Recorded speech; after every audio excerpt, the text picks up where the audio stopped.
আসসালামু আলাইকুম আমার সকল বন্ধুরা কেমন আছেন? আলহামদুলিল্লাহ ভালো আছেন। আমিও আলহামদুলিল্লাহ ভালো আছি। আজকে আপনাদের মাঝে সুন্দর একটা ভিডিও হাজির করে নিলাম। এই তো দেখেন কত সুন্দর টাকি মাছগুলা ধুয়ে কেটে পরিষ্কার করে নিয়েছি।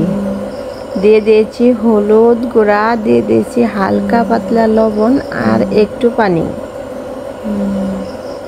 এখানটায় দিয়ে কিন্তু সিদ্ধ করতে হবে। সাথে কয়টা কাঁচামরিচও দিয়ে দিলাম।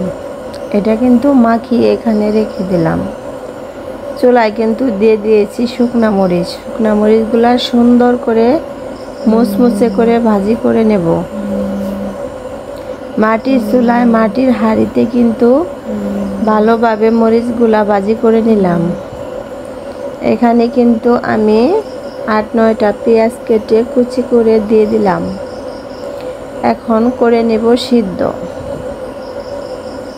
এই তো আমার সিদ্ধ করা শেষ। সেগুলা কিন্তু আপনাদেরকে দেখানো হলো না, লং হয়ে যাবে ভিডিও, তাই শুকনো মরিচগুলা সুন্দরভাবে ধুয়ে বটিয়ে নিয়ে এখন আমি হাতে মেখে কিন্তু টাকি মাছটা ভর্তা করব। এগুলার কাঁটাগুলাও ছাড়িয়ে নিয়েছি, এখন মাখিয়ে নেব। কারা কারা আপনারা এভাবে টাকি মাছ ভর্তা করে খান অবশ্যই আমাদেরকে জানাবেন কমেন্টে। হাতে মাখা জিনিস কিন্তু খুব টেস্ট, এবং আমাদের হাওরে এই মাছগুলা পাওয়া যায়। হাওর বলতে বিল, আমরা গ্রামের মানুষ বিল বলে থাকি। সুন্দরভাবে মরিচটা একটু মাখিয়ে নিয়ে দিয়ে দিলাম সরিষার তেল দিয়ে হাত দিয়ে কিন্তু খুব ভালোভাবে চটকে নেব।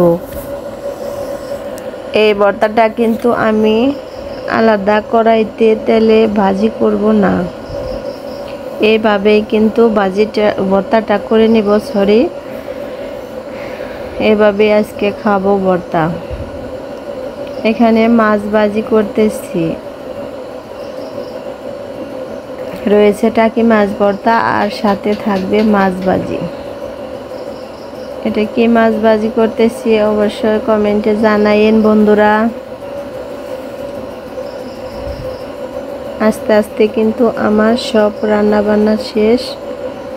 এই তো দেখেন কত সুন্দর একটা ভিউ চলে আসছে, সুঘ্রাণ তো আসছে, খাইতে তো অনেক স্বাদ হবে বন্ধুরা। আপনাদের দাওয়াত রইল। আল্লাহ হাফেজ, সবাই ভালো থাকবেন এবং আমার ভিডিওটা দেখবেন। লাইক করতে ভুলবেন না, কমেন্ট তো অবশ্যই করবেন। আজকের মতো টাটা, বিদায় নিলাম আপনাদের মাঝ থেকে।